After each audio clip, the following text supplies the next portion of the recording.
Okay, let's unpack this. Mm-hmm. We are diving deep into a topic that, it sounds clearly emotional, right? But it turns out it's profoundly biological. Co-regulation. Yeah. You share just a fantastic stack of sources with us, Mm-hmm. covering neuroscience, developmental behavior, relationship dynamics. Yeah. And they all seem to point to this one kind of undeniable fact. Which is, That before we can effectively self-regulate, yeah.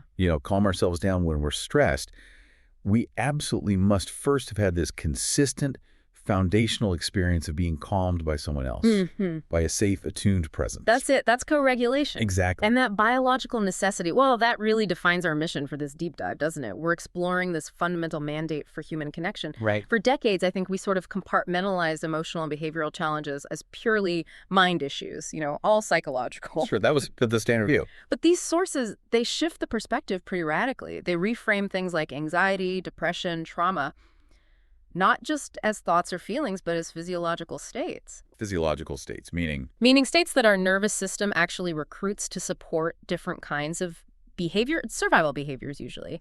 So we're moving beyond just psychology here and looking right at the physiology. Okay. How safety is physically detected in the body, what happens biologically when that detection system maybe goes awry or wasn't developed properly, and crucially, how we can intentionally find and cultivate relationships that are biologically good for us. Healing, even. So the body isn't just reacting to our thoughts anymore. In this view, it's almost driving them. In many ways, yes. Our emotional life, our relational life, it often mirrors the underlying state of our nervous system quite precisely. Okay, so let's start right at the beginning then. The absolute foundation. What needs to happen in our biology to even allow for closeness?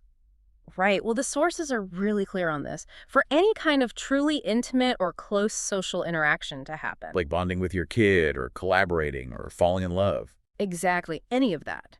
For that to occur, a really powerful, really ancient system in our body has to temporarily power down. And that system is? The defensive system, fight or flight, freeze even. Okay, so our defenses need to stand down. It's absolutely non-negotiable for all mammals, actually, including us humans. If you think about us in our sort of natural state out in the world, we have to be somewhat on guard, right? Sure, for survival. Survival demands vigilance. It just does. So for us to allow for those vulnerable but necessary social things like playing or mating or nurturing, the brain has to basically send out an all-clear signal. It needs to turn off that natural vigilance, that fight-or-flight readiness. Without that physiological shutdown, real connection, it's just blocked. You can't get there. It sounds like an evolutionary cost-benefit analysis happening subconsciously. That's a great way to put it. Maintaining high-level defenses, being hyper-vigilant all the time, it's metabolically really expensive. It burns a lot of energy. And it's isolating. And incredibly isolating, yes. So the brain is constantly calculating, like you said. Is the immediate risk of relaxing my guard lower than the long-term benefit I might get from building a safe, cooperative relationship? And if the environment or the person feels safe enough. The benefit wins out. The guard drops. We open up. Okay. And you can really see the tragic cost when that mechanism, right, when it fails chronically, right? When someone can't drop their guard. Oh, absolutely. I mean, think about the ideal state. You feel safe enough day to day. You can relax into ordinary life. You pick up on all this subtle cues of joy, connection, interest. Yeah. But the person who's experienced significant trauma, maybe early in life, who hasn't had that consistent experience of safety, they often exist in one of two extremes. It's like their nervous system is stuck. Stuck how? Either they're way too hypervigilant, kind of like the headlights are always on high beam, constantly scanning for threats, even in totally ordinary situations. Feeling jumpy just going to the grocery store. Exactly. Can't focus, heart racing during just normal interactions, or they're at the other extreme. Too numb, too dissociated, sort of shut down. The freeze response. Kind of a chronic version of it, yeah. Too collapsed internally to even absorb new positive experiences. They might look calm on the outside, but inside they're functionally unavailable. Even if real danger did appear, they might not react appropriately. Wow. So both states are the result of that defensive system being locked on. Precisely. Stuck in defense. Okay, so that stuck state. It brings us to the core mechanism that actually decides whether that defensive system stays on high alert or gets, dialed down. We need to talk about Dr. Stephen Porges' concept, neuroception. Neuroception, yeah, it sounds a bit academic, that word, doesn't it? A little bit, yeah. But you really need to understand this. This is like the security guard, the sentry of your nervous system. It's maybe the most fundamental part of how we're wired socially. Okay, break it down for us. What is it? It's the neural surveillance mechanism. That's the technical term. Basically, it's your brain, mostly the brainstem, continuously evaluating risk in the environment. Continuously, like right now. 24/7. It's distinguishing features of safety, features of danger, or even features of like extreme life threat. And here's the kicker. It does this before your conscious awareness even gets involved. Whoa. Before you even think about it. Way before. It's not a thought process like, I wonder if that person over there is safe. It's subcortical. It happens below the level of the thinking brain. It's an unconscious physiological appraisal that determines your bodily state right now. Can you give us some tangible examples? Like, what is it actually scanning for, moment by moment? What kind of cues? Sure, it scans everything, really. Internal cues like your own heart rate, your breathing, your gut feelings. External cues, ambient noise, the lighting, temperature. But most critically for our conversation today, it scans relational cues, social signals. Okay, like what kind of social signals? Things like facial expressions. Are the muscles around the eyes and mouth soft and relaxed or tight and tense? Right. Vocal tone is huge. Does the voice have that natural musical quality, what scientists call prosody, that up and down sing-song rhythm of calm, friendly speech? What is it, flat? Or is it flat? Yeah, monotone. Or is it sharp or loud or shaky? Your neuroception picks all that up instantly. If someone speaks in a really flat, monotone voice, that often gets appraised by the nervous system as a potential threat signal. Why? Because it lacks that comforting complexity, that musicality that Yeah. signals social engagement and safety. It sounds unpredictable, maybe even predatory to our ancient wiring. So we're hardwired then to respond to the sound of a voice, maybe even more than the actual words being spoken. In terms of immediate safety assessment, absolutely. The sources note this is phylogenetic. It's ancient wiring we share with other mammals. It goes way back. Wow. Think about sound in the environment. We are programmed, basically, to detect certain risks at a really primordial level. Low-frequency sounds, for instance. Like thunder or something heavy approaching. Exactly. That deep rumble. It naturally tends to elicit a sense of potential danger in mammals because, historically, biologically, it often signaled an approaching predator or a natural disaster. That sound alone can shift our physiological state away from social connection and towards defense. Get ready to run. Okay. But what about other sounds? Well, conversely, think about high-pitched sounds like a baby crying or someone shouting in distress. Yeah. Those sounds often elicit a sense of urgent concern, maybe empathy. It shifts our attention, not necessarily to run away ourselves, but towards the specific individual who sounds like they're in trouble. It can activate a caregiving response. That's a huge difference. One sound triggers run away, the other triggers go A profound difference, yeah. And based on this constant scanning, this neuroception, our nervous system basically recruits one of three main physiological states. Only three big options. What are they? Okay, the optimal state, the one we want for connection, is safety. Porges calls this the social engagement system. Calm, connected, open. The intermediate state is danger. This is the classic fight-or-flight response run by the sympathetic nervous system. Mobilized, energized, ready for action. Right. And the final kind of last resort state is life threat. This is the freeze, collapse, or shutdown response. It's managed by the older part of the vagus nerve, the unmyelinated part.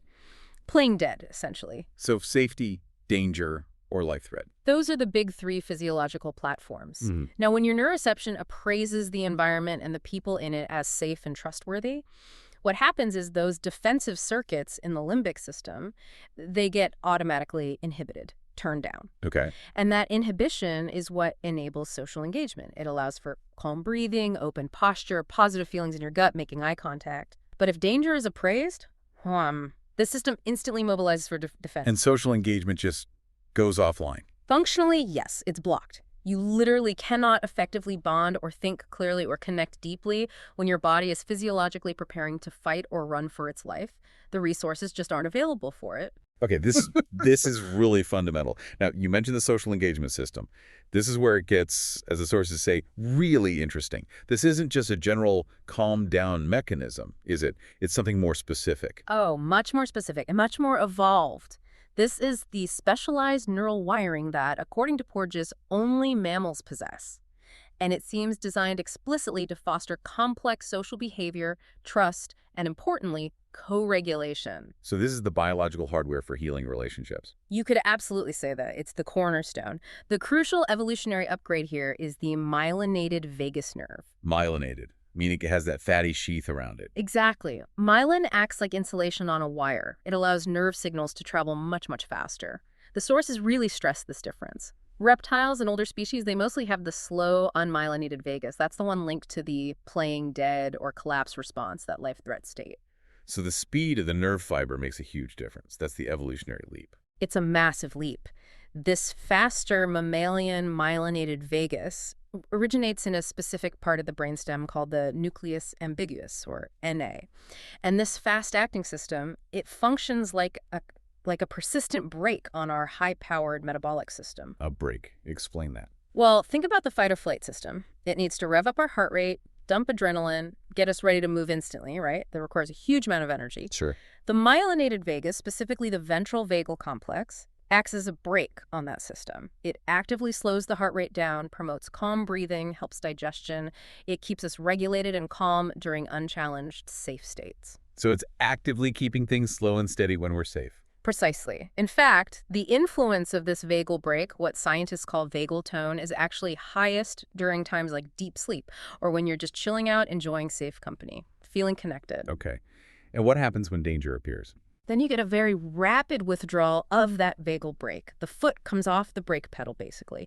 And that rapid withdrawal allows for the instantaneous, massive surge of metabolic energy we need for fight or flight. Wow. So it's not just about applying the brake. It's about how quickly you can take it off, too. Exactly. The flexibility is key.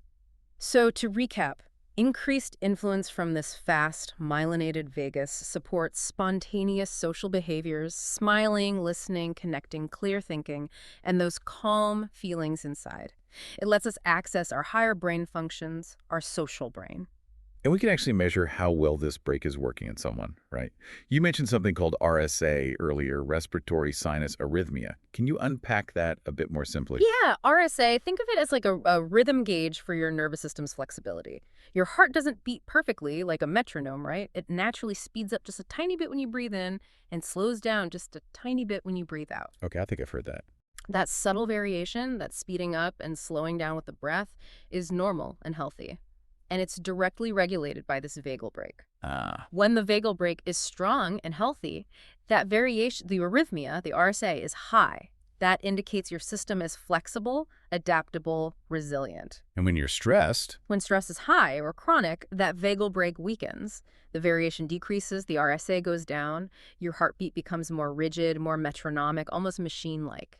So lower RSA means more stress, less resilience. Generally, yes. RSA is a really good non-invasive way to index how much stress someone is under and their individual vulnerability to stress. It tells us basically how disorganized or inflexible their internal autonomic rhythm is. Okay, that's fascinating.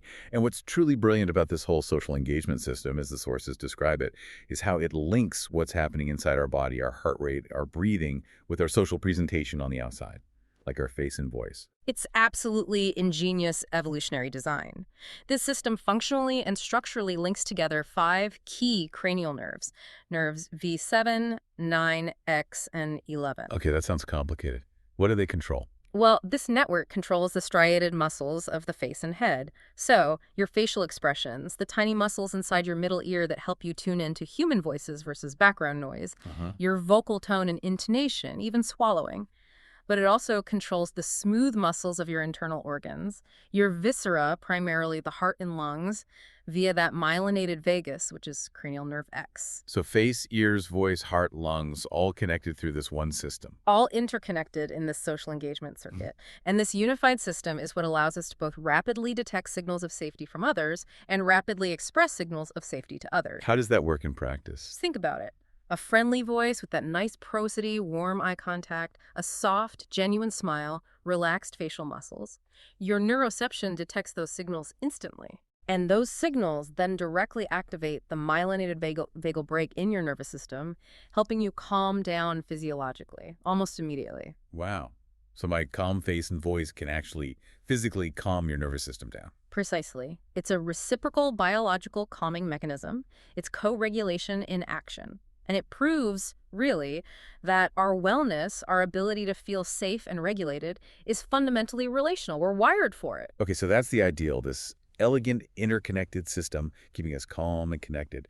But what happens when it's constantly overloaded or chronically disrupted, maybe from early experiences, when that vagal brake is weak and the system is just stuck in defense mode? Well, the cost is immense. As we touched on, that chronic stress leads to a real disorganization of that healthy, rhythmic structure of our autonomic nervous system. Which we'd see in lower RSA, that heart rate variability measure. Exactly, lower, less flexible RSA.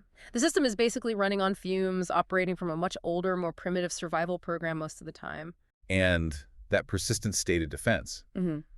That leads directly to the symptoms we typically associate with trauma, doesn't it? It really does. Chronic unhealed trauma is essentially defined by the persistence of these defensive states long after the original threat is gone. You see hyperarousal, the system always being on red alert, jumpy, easily startled. Right. You see constriction, people physically holding tension in their bodies, shallow breathing, feeling tight. You see feelings of helplessness, feeling powerless. And you often see dissociation, feeling numb, disconnected, foggy, unreal. That sounds exhausting. It's incredibly taxing. Think about the daily reality for someone living like that. Intense, often unbearable anxiety just pervades everything. Their nervous system is convinced that every moment is potentially an emergency, even when they're objectively safe, maybe just sitting on the couch trying to read a book. Yeah. That constant internal alarm makes things like focus, deep connection, even simple joy, virtually inaccessible. The system is just too busy scanning for threats. And this isn't just a human thing. The sources brought up that really powerful and quite sad parallel with learned helplessness in animal studies. Yeah, the research, particularly by Martin Seligman back in the day, is, well, it's devastating, but incredibly instructive for understanding human dynamics, too. What did they find? Basically, they exposed animals, often dogs, to inescapable aversive stimuli. Sometimes mild electric shocks, sometimes just relentless, loud, unavoidable noise, things they couldn't control or get away from. Okay. And what happened was, after a while, the animals just stopped trying to escape. They became passive. Even when the researchers later changed the conditions, removed the barriers, provided a clear, easy escape path, the animals often just stayed put. They wouldn't even try. They just endured the punishment passively. They learned that their efforts didn't matter. Exactly. They learned helplessness. The organism concluded, on a deep physiological level, that effort was futile. And that feeling, that sense of futility and giving up, the correlation with human experiences like clinical depression or burnout or people staying in abusive relationships, it's quite stark. It's incredibly strong. The nervous system itself learns that trying doesn't work, that escape is impossible, and that deep physiological sense of powerlessness can persist long, long after the immediate danger or the abusive situation is actually over. It sounds like it creates this vicious feedback loop. It really does. If your body believes you are helpless, then any attempt you might make to seek help or change your environment or set a boundary, it's going to feel overwhelming, maybe even pointless, which then just reinforces the collapsed state, the feeling of helplessness. So healing isn't just about fixing the external problem. It's about overcoming that internal physiological conviction that change isn't possible. That's a huge part of it, yes. The body has to learn safety and agency again. Okay, now let's try and connect this state, this physiologically disorganized, maybe helpless feeling state, to our actual relationship patterns. Because we don't enter relationships as blank slates, right? We carry these models based on our past experiences of safety or lack thereof. Absolutely. And this is where things can get really tangled, leading to some common and deeply painful traps. Especially, the sources point out, when people follow certain kinds of popular but maybe ill-advised dating advice. Oh, like what kind of advice? Well, you know the sort of stuff. Play hard to get, act mysterious, pretend you're always busy and don't really need intimacy, hide your vulnerabilities to appear strong or cool. Yeah, that sounds familiar. The idea is to make yourself seem more desirable, right? More of a catch. That's the intention, yes. But the sources warn there's a major hidden danger here. Following those kinds of rules, basically, masking your genuine needs and anxieties primarily makes you seem attractive to partners who are avoidantly attached. Wait, really? So trying to act cool and distant attracts someone who is actually cool and distant? That's the cruel irony, yes. You're trying to project strength and maybe make an anxious person chase you, but what you often end up doing is signaling safety to someone who is deeply uncomfortable with true intimacy and vulnerability. Why does that happen? How does that dynamic work? Well, it creates this kind of perfect but perfectly dysfunctional match. By behaving in a way that isn't true to your genuine, probably quite reasonable needs for connection and reassurance, you allow the avoidant partner to enjoy a certain level of closeness, but strictly on their terms. Meaning they can keep a comfortable distance. Exactly. They can maintain their preferred distance emotionally and sometimes physically, and they don't really have to confront or deal with your underlying need for more intimacy because you're busy pretending you don't have that need. Oh, wow. As one source puts it, the avoidant partner gets to have his or her cake and eat it too. You end up facilitating their avoidance while simultaneously reinforcing your own internal experience of having your core needs go unmet. That sounds incredibly frustrating. And lonely, deeply. And it validates the avoidant partner's internal belief system that intense connection isn't necessary, or maybe even safe. It keeps the whole cycle going. Okay, and this whole pattern, this search for relationships that maybe confirm our existing beliefs or models, even if they're unhealthy, this ties into a classic psychological theory, doesn't it? Cognitive dissonance. It ties in perfectly. Leon Festinger's theory of cognitive dissonance is really helpful here. It explains why we sometimes cling so tightly to beliefs or relationship patterns that don't actually serve us, especially when we get social support for them. Remind us of the core idea of cognitive dissonance. The basic idea is that we humans strive for internal consistency. We like our beliefs, our attitudes, and our actions to align. When they contradict each other, like if I believe I'm a smart, worthy person, that's one cognition, but I consistently choose partners who treat me poorly, that's an action or a related cognition. I experience psychological discomfort, tension. That's dissonance. Okay, so my belief, I'm smart, clashes with my action. I am choosing someone who makes me feel bad. That feels bad. So how do I make that bad feeling go away? Well, we have a few options. We could change our behavior, leave the relationship. We could change one of the beliefs, maybe to say, I'm not that smart after all, which is painful.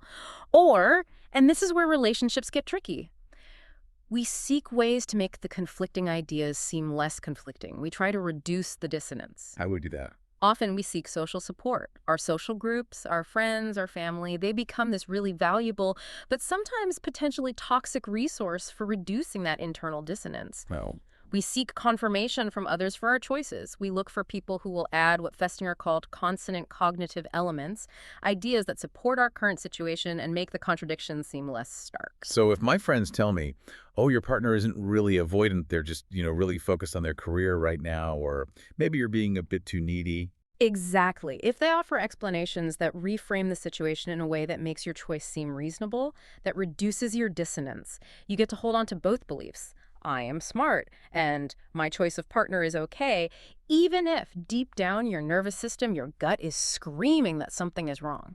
So the social group can essentially become an echo chamber that validates the dysfunction. Yeah. It makes the cognitive discomfort go away, even though the actual relational pain might be continuing. Precisely. And the sources point out something really interesting. The mere existence of that dissonance actually changes how we communicate. We might start arguing more aggressively for our flawed point of view, especially with people who share it, because convincing them helps convince ourselves. And another critical point they make, making a commitment, especially within a group context, creates even more dissonance if things start to feel wrong later. That heightened dissonance creates intense pressure to resolve it quickly. Which means that group decisions or socially validated relationship patterns often result in more significant and harder to change behaviors than purely individual decisions. If your whole friend group seems to accept a certain kind of unhealthy dynamic as normal, the pressure for you to conform, to resolve your own dissonance by accepting it too, becomes immense. It's hard to hold on to your own reality when everyone around you is telling you something different. Okay, so if safety is this fundamental biological necessity, and our past experiences and even our social groups can sometimes lead us astray, we need to be really intentional then about finding and cultivating relationships that actually provide that physiological safety, that co-regulation. Absolutely. We need practical strategies. So let's look at that. How can we actively apply these ideas? The sources mentioned drawing from relationship research, like the work from the Gottman Institute. How can we intentionally soothe our partner? And in doing so, maybe even soothe our own nervous system. Right. This moves us into the realm of intentional soothing, which, as the sources suggest, is basically a form of reverse conditioning. It's incredibly powerful. Reverse conditioning, what do you mean? Well, think about it. If you have negative experiences where interactions with your partner consistently lead to arguments or feeling stressed, your nervous system starts to associate your partner with stress. They become a trigger, right? Yeah, sadly that happens. But reverse conditioning is the opposite. If you frequently experience being calmed by your spouse, especially when you're stressed about other things, your nervous system stops seeing them as a potential source of threat. Instead, it starts to automatically associate their presence, their voice, their touch with feeling relaxed, safe, understood, positive. So you're literally retraining the nervous system's association with that person. Exactly. And that positive physiological association is like the engine that sustains long-term happiness and connection in a relationship. It builds that secure base. Okay, so how do we actually do that? Especially when our partner comes home stressed out, maybe from work or family stuff or just a bad commute. What's the key thing we need to do, according to the research? There's one cardinal rule that comes up again and again in the Gottman research, and the sources echo it. Understanding must precede advice. Understanding before advice. Say more about that. Okay, so a partner walks in, slams their bag down. Look, my boss was such a jerk today. What's the common impulse, especially perhaps for some men, but really for many people? Jump in, fix it. Well, did you tell him X? You should do Y tomorrow. Don't worry about it. Exactly, problem-solving mode.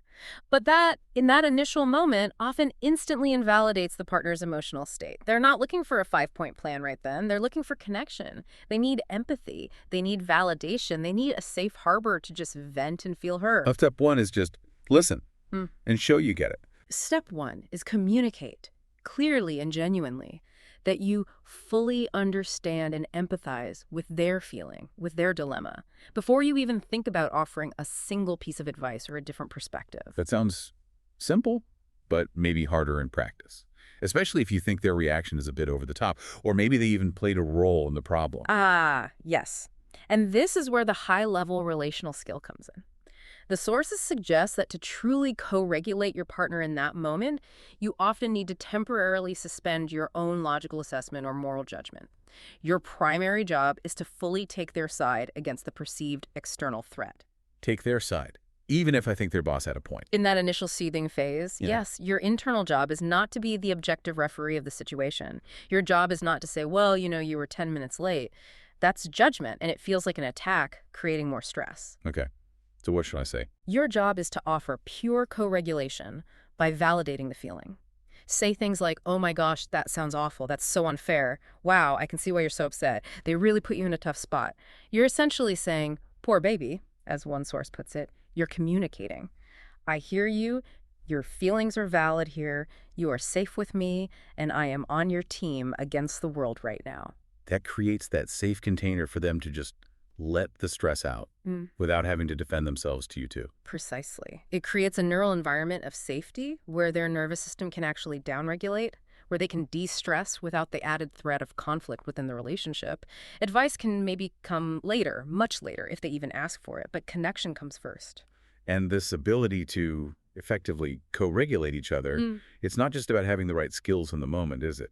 It depends on the overall climate of the relationship. Oh, absolutely. The Gottmans call this the marital friendship. High levels of underlying fondness, admiration, and trust between partners act like a protective shield, or maybe a buffer, against the inevitable negativity and stress that life throws at any couple. So if you generally like and admire your partner, then your attempts to soothe them, to co-regulate them, are much more likely to land effectively. They'll be received as genuine because they're coming from a place of established goodwill and trust. But if that foundation of fondness isn't there, if there's a lot of resentment or criticism simmering, then those same soothing words might sound hollow or even patronizing. Exactly. They might sound dismissive or fake. The receiving partner's nervous system just won't buy it. The neuroception will likely detect incongruence, and the attempt at co-regulation will fail or even backfire. So that positive foundation is crucial. Okay, let's shift focus a bit. What about finding a partner who is capable of this kind of co-regulation in the first place? The sources seem to push strongly against those manipulative dating games we talked about earlier and towards authenticity. Yes, this is really about using your own self-integrity as a kind of co-regulatory filter when meeting new people. How does that work? It's about expressing your genuine needs and desires relatively early on. Things like, consistent communication is really important to me, or I really value planned quality time together, or I need someone I can talk to about deeper emotional stuff. Instead of hiding those needs to seem low maintenance or cool. Exactly. Instead of pretending you're totally self-sufficient and don't need reassurance or connection, by being authentic about what you genuinely need to feel safe and connected in a relationship, you achieve two really important goals, especially early on. What are they? First, you're simply being your authentic self. And authenticity is attractive. It draws people to you who resonate with your real self, which contributes to your own happiness and fulfillment anyway. Okay, that makes sense. What's the second goal? The second goal is perhaps even more crucial from a practical standpoint. You determine, much earlier and more efficiently, if a potential partner is actually capable of or even interested in meeting those genuine needs. Ah, so it's a screening mechanism. It's the best screening mechanism. Let's say you have an anxious attachment style, and you know you need regular reassurance to feel secure. If you state that need calmly and clearly early on, The person who's avoidant and finds reassurance suffocating will likely react negatively or just disappear. precisely, they might balk or criticize you for being needy or just pull away. And while that might sting in the moment, it's actually incredibly valuable information. It tells you this person is not a good regulatory match for you. So you can move on quickly instead of... Instead of investing months or even years of emotional energy trying to contort yourself into someone you're not, trying to get water from a stone, in a dynamic that's inevitably going to lead to physiological stress, anxiety, and deep dissatisfaction for you. Authenticity is the ultimate efficiency tool for finding someone who can actually co-regulate with you effectively. This really reframes connection, doesn't it? It's not something you just passively hope to receive. It sounds much more active. Yeah. Eric Fromm had something to say about this, calling love an activity. Yes. Fromm's perspective in The Art of Loving is really powerful here. He argues against the common notion of love as just a feeling you fall into.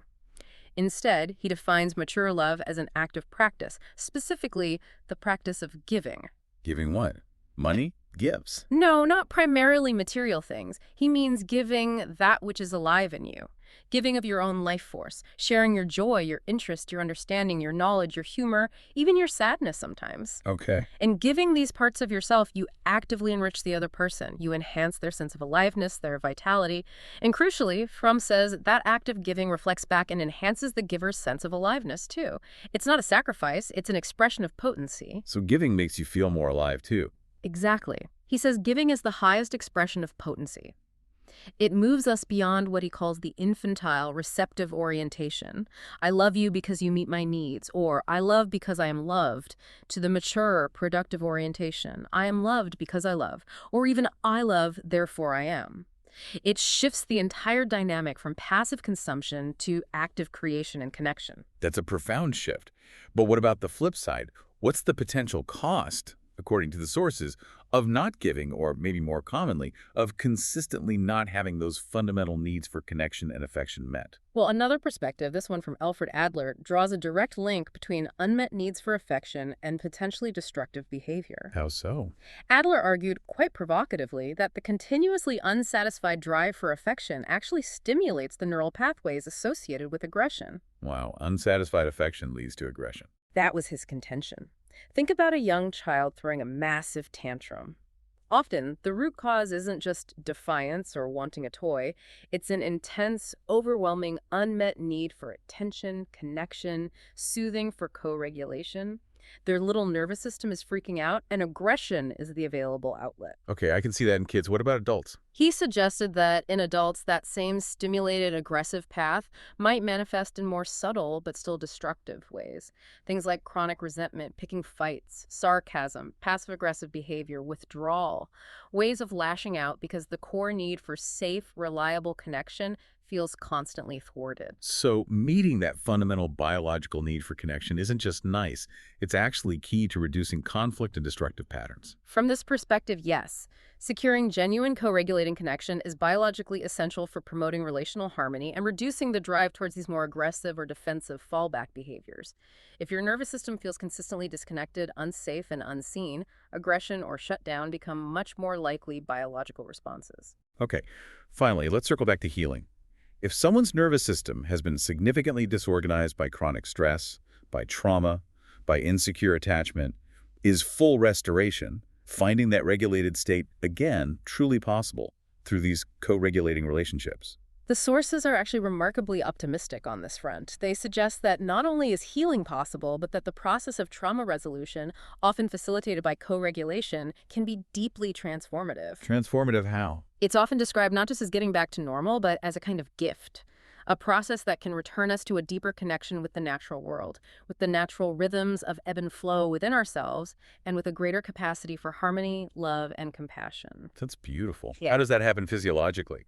Peter Levine's work was mentioned about completing impulses. Yes, Peter Levine's somatic experiencing model provides a really helpful framework here. He emphasizes that many trauma symptoms, chronic pain, anxiety, hypervigilance, dissociation, are often related to stored energy from uncompleted defensive impulses. Uncompleted impulses.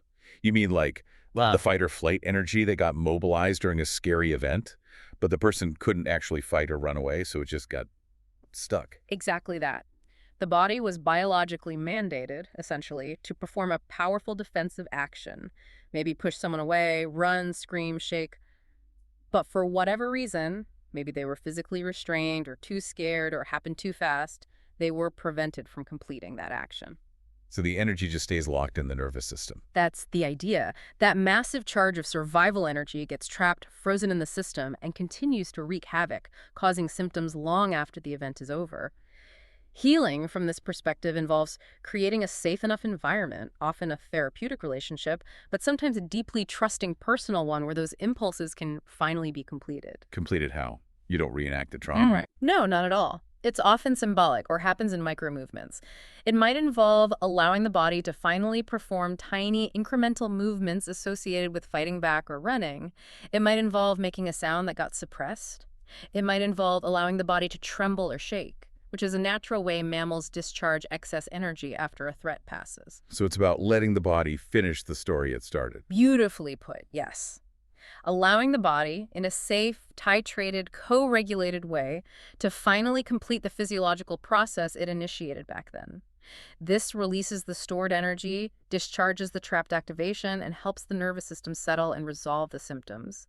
But crucially, the system needs to feel safe enough in the present, usually through connection with a regulating other, to even allow that completion process to happen. And when we talk about relational healing, especially from painful past experiences, there's one emotion that often feels like the biggest block: shame. Brené Brown's research came up in the sources, making a powerful point about how shame heals. Yes, Brené Brown's work on vulnerability and shame is incredibly relevant here. Her core finding, repeated across studies, is that shame cannot survive being spoken and met with empathy.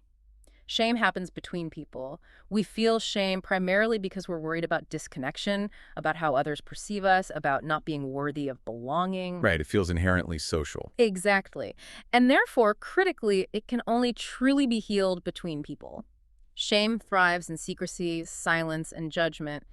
It festers in isolation. So the antidote is? The antidote is finding someone trustworthy, someone who has earned the right to hear your story and speaking your shame, sharing your vulnerable experience with a safe, attuned, non-judgmental presence, a good co-regulator.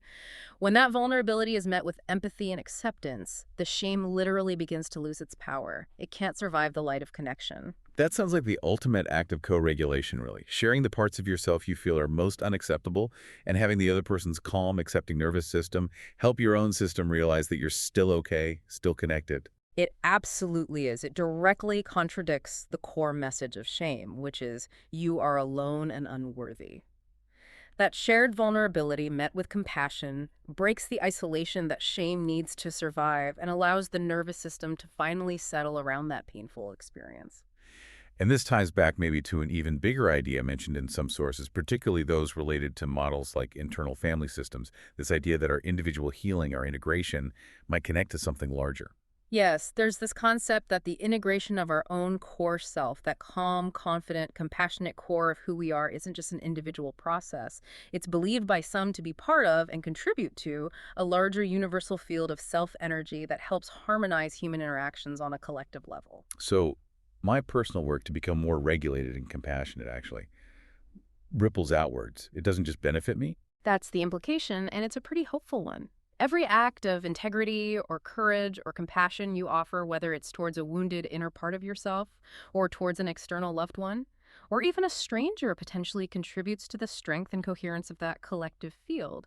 It adds to the pool of regulation available to everyone. That gives a whole different level of meaning to just trying to be a decent human being, doesn't it? It really does. It provides a powerful sense of purpose, not just for grand gestures, but for all those small, often unwitnessed moments of choosing connection over defense, compassion over judgment. It suggests that the work you do to cultivate your own regulatory capacity and offer it to others is not only good for you and them, but might actually be contributing in some small way to the healing of the world. Hashtag tag outro. Wow. Okay. So what does this all mean then? Where does this deep dive leave us? Well, I think it shows us pretty clearly that this whole process, finding secure, attuned relationships, learning to co-regulate, seeking that safe connection, it's not just, emotional comfort or some kind of fluffy, romantic ideal. No, it's biological. It's a profound biological requirement. Our nervous system literally demands safe connection to be able to switch off those ancient, powerful defensive systems. That's the only way we can access our full human potential, our capacity for empathy, creativity, learning, intimacy, joy. That social engagement system, that myelinated vagus you described. Yeah. It's like it's physically wired us for resilience, for growth, for feeling safe together. Exactly. Our capacity for emotional regulation, for feeling okay in the world, isn't just in our heads. It's physically rooted in our ability to successfully send and receive these subtle signals of safety with each other. We are, by biological design, relational healing organisms. So that process, finding or maybe being that secure, attuned presence for someone, that might be the deepest, most fundamental form of self-care and other care available to us, because it literally dictates the state of our physiology. It really does seem to. Which brings us to the final thought we want to leave you with today. If it's true, as some of these sources suggest, that our small individual acts of connection and compassion contribute to this larger, harmonizing field of collective well-being, just think about the potential power of your own intention. What might the world actually start to look like? What might feel different? Not if we waited for some grand top-down solution, but if each of us listening intentionally committed just for today to being a reliable, co-regulating source of safety and compassion for just one other person, whether it's a partner, a child, a colleague, a friend, maybe even a stranger. The ripple effect could be huge. The resulting biological and relational healing multiplied across millions of small interactions. It might just fundamentally shift our collective capacity for trust, for peace, for connection. It starts right here in our own nervous systems and in our willingness to connect.